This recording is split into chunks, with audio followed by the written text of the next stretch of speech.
Hello, this is Nicolas Polymenakos. I work behind the scenes here at NORWAC, the Northwest Astrological Conference. It's happening May 21st to May 25th, just outside of Seattle in person and also online. You can watch from anywhere in the world. Today, I'm with Adam Elenbaas. Hey, thanks for having me back again. Yeah, good to see you, Adam. Yeah, you were there last year Yeah. for the conference. And I'm just curious, Adam, when was your first time there? Was it last year? Was it several years ago? Do you remember? Gosh, I want to say last year was probably my fifth time at NORWAC, something Yeah. like that. So I Yeah. think it might go back to like 2015 or 16, something hmm around that. Yeah, it's interesting. I always ask people about their histories there, whether they're a lecturer or attending or both or whatever. It's 17 years in a row here for me here helping out. That's It's gone, awesome. It's it's a gone. great, I absolutely my favorite conference. Yeah, it's homey, and the hotel's the same. It's like the layout. It's just something about it that somehow puts it all together and creates this Mhm. energetic something for us to be in. Well, it's you guys too. You guys, or all of you guys that help facilitate are just magical beings. Yeah, it's a family. It's a family-run conference. 42 straight years, my friend. Hmm. 42. For anyone interested, you can go to norwac.net, see the schedule and speaker lineups pre and post conference. Speaking of pre-conference, Adam, you kind of kick off here in the beginning of this conference weekend on Friday morning at 9 a.m. Pacific. Your pre-conference workshop is called Oracles of Change, Listening, Karma, and the Timing of Transformation. Um, Heck, let me say something here. This workshop invites participants into an immersive hands-on exploration of chart work. Tell us a little bit about this, Adam. What's going to happen on Yeah. Friday? Well, one of the things that I talk a lot about are universal approaches to reading charts versus topical approaches to reading charts. So a universal approach would be like someone who comes in to get a reading and they're like, I just want to get to know my chart. Maybe then we have a universal approach we take like the sun, moon, rising, or the nodes of the moon, or we have these general ways of reading a chart for the first time. But then there's the second group of clients that I call topical clients, and they're gonna their concern is gonna be very specific to the living dynamics of something that's happening right now, a relationship situation, trying to get pregnant, a job change. It's something really pressing, and a lot of the times I find that we astrologers don't know exactly what moves to make symbolically and interpretively when it comes to situations that may not fit into the general approaches we take. Mhm. And so this workshop is really like, what are some starting points you can take in terms of the intake of a client who has something happening right now, currently? Like, how do you ask questions and listen to them so that you can know where to go in the chart, what symbols are most relevant, which transits are most relevant for the tracking of something that's very current? And I call this the middle field of karma. There's a kind of universal field of karma where it's like, what's the arc of a whole lifetime? And it's a big universal story. And then the middle field of karma is like something that's happening in the next month or two. It's really imminent. And sometimes I feel like we get lost in those spaces. So the whole point of this workshop is to hopefully give people some tools for knowing how to work with a client with something very up to the minute. Yeah, I think it's interesting too. It's not that it's a secret, but sometimes many astrologers in the past won't say what they do in client work or the structure that they come across. And we know with each person that comes through, it's its own individual situation. We come in with what we know and what we look in, and what there's also what happens in the session. Sometimes people tell you what they want beforehand, and sometimes it's happening right in real time. Yes. Yeah. So it's the maneuvering and the art of something like that. Yes. But yeah, and I know from your practice and your school and all that, I know you talk about this with your students a lot, and so it's great that you'll be doing this here at NORWAC for the Yeah, pre-conference. I'm really excited. We're actually going to have a live reading as part of the 3 hour workshop. Oh So wow. that will be a time where the whole group will actually get to participate in some of the dynamics. And we've got someone coming in who has something more urgent that they want to talk about. So I think it'll be really fun. Oh yeah, okay. This is rare business right here. So that's great. Again, anybody watching, go to norwac.net. You could see, for any you can go to the whole conference weekend. Some people pick by the day. Some people, let's just say, want to do just a pre-conference lecture of yours, Adam. They can do that a la carte or the whole thing at norwac.net. The Friday's always interesting at the conference because of how the pre-conferences start, and then we get in the afternoon where we kick off the conference. Um, And usually we have keynotes each night. On Friday night, you're giving a major keynote for NORWAC. Um, Everyone's in the room. It's the whole thing, right? I know. It's a thing. And it's this keynote is called The Oracle Within: Lessons Learned from a Life in Astrology. And I'm going to read something here. In this keynote, we step away from techniques and traditions to reflect on what it means to live a life in astrology. And you go on to ask some interesting, important questions. So I like this because we start off the conference here with asking some bigger questions and not just the technicalities of what we do, right? Yeah. Tell us a Both are little. important. But Yeah. yeah, I think when I was thinking about, I mean, it was such an honor to be asked, because, some of my favorite talks at NORWAC over the years have been those keynote spots. And I thought, I've got to cook up something really good, something that would really, like, what would I really want to hear at the start of a conference?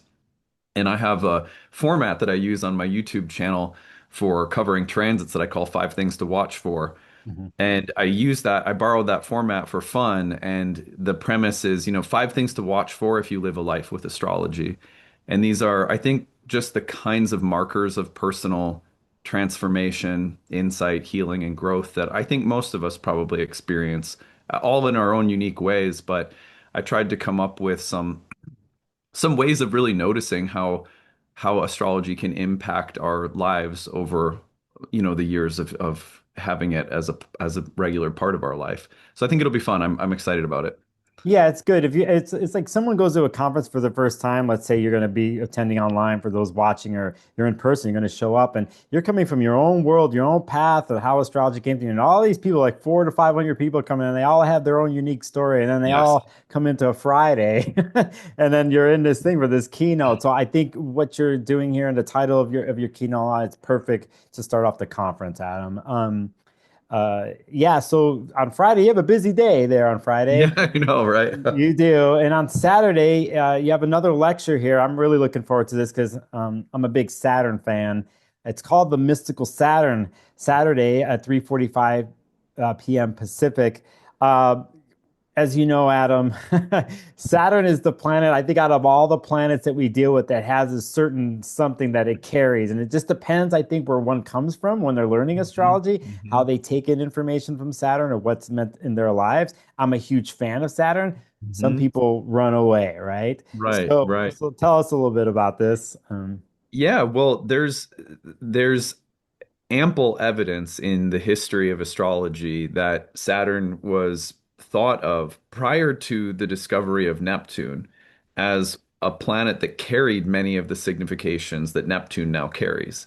Mhm. And don't get me wrong, I think Neptune is very unique. I'm not, I love the outer planets, but if you dig into ancient astrology and you look very closely at how Saturn was talked about in the lives of prominently figured in the charts of mystics, contemplatives, inventors, sometimes heretics who were far ahead of their time, Mhm. and romantics and melancholics. There's just a whole treasure chest of information about how mystical and otherworldly Saturn can be. And when we have that perspective, along with some of the, I think heavier, weightier dynamics of Saturn that everyone's familiar with, it just rounds Saturn out a lot more. And I think this talk, I hope, will sort of touch on something that everyone feels, but sometimes can't put your finger on, which is like this planet is not just a bummer. There's something else going on here. Yeah. Yeah, no, it's interesting. Just from a basic visual perspective, before to have it's the last one, the limiter. Like, and Yeah. it's only natural, I think, for a human if you ran into something that was the so-called the end of something or could represent that. What is on the other side, right? And Yeah. so Yeah. I think that's that bridge that happens over there. And anyway, that's kind of how I look at Saturn too a little Yeah. bit. Yeah. Again, that lecture is on Saturday at 3:45 p.m. Pacific. For those who are online, who let's say were there last year, we do these Q&As in between the lecture tracks. So we'll do a lecture, and there's like 40 minutes until the next lecture, and then we have Q&As that happen in between.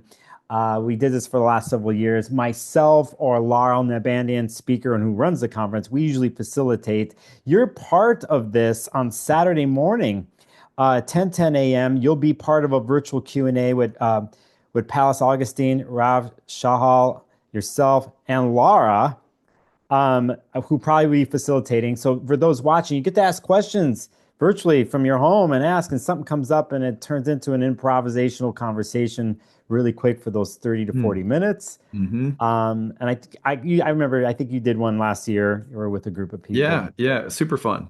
Yeah, it's a free for all. You just know what's going to happen, and it's good to get Yeah. hear everybody's opinions and stuff.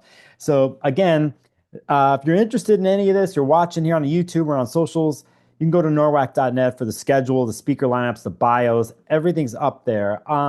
I threw in a curveball for some people on Thursday between 5 to 7 p.m. Myself in person at NORWAC and our host Samantha Hammer online. We're going to have an open house. We're going to open up the rooms before the conference starts and just talk to people and help them out logistically, that kind of thing. And I'll be popping in and out online too through the Zoom rooms, like on the floor from NORWAC. Nice. It's there. So Oh, I wanted to say one thing, Nicholas, before I forget it, yeah. which is that so last year someone asked me, there was a person that approached me after I mentioned that I attend Al-Anon, which is a 12-step program for family members of alcoholics. My Hmm. wife and I both attend. And someone said, "Hey, do you guys ever think of having a meeting at NORWAC for people who are on a path of recovery?" Oh, And I said, "Well, let me talk to Laura about it because that's a great idea."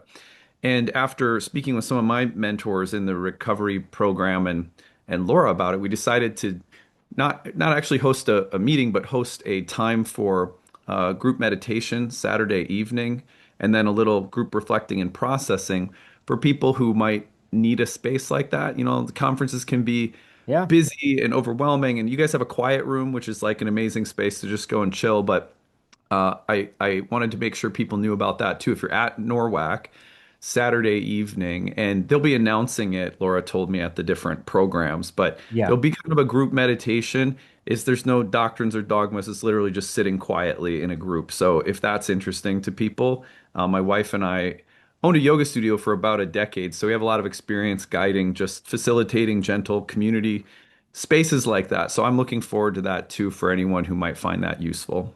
Thanks, Adam. Thank you for corralling that and getting it together and putting that there. And I know too, yeah, like Laura will there's announcements in between Yeah. things, and there's like a community whiteboard, and we'll put that stuff on there. And I'll remind people too online, Adam. I'll Yeah. remind people like on Thursday Okay. at the Yeah. open house and stuff too, and let them know. So Great. Just to thank let you. people know it's there in case it's a benefit. Yeah, no, totally. No, it's awesome. Again, it's kind of funny with NORWAC. I think the space and the energy of itself can hold stuff for something that you just mentioned, where Yeah. I think I it's, get overly stimulated. Like I'm a Cancer, so I'm a couple hours after doing things in a group, all of a sudden I realize, oh my gosh, I'm like really overstimulated. So even me, like someone who absolutely loves a conference and will totally overdo it myself, but I thought, yeah, this is whoever mentioned it last year. I don't remember the woman's name, but yeah, it'd be nice to have a little meditation space one evening, and in case anyone finds it useful. yeah, my cancer placements, like any water placements, they'll absorb things. Yeah, yeah, yeah, yeah, They'll exactly. absorb it, and it's catching it. I think anybody who's got major water in their chart, I think their path in life is to understand when to step away, when to put Yeah, yeah. boundaries, when to flush it all away. Oh, exactly, It's that exactly. thing. So again, Adam, thank you for letting Mhm. us know about that. Anybody here listening, watching, you can go to norwac.net. All the information's there, the registration rates, the schedule, etc. Adam, it's going to be good to see you in person in a couple of weeks. Yeah, you too, man. All right. Thank you. All right.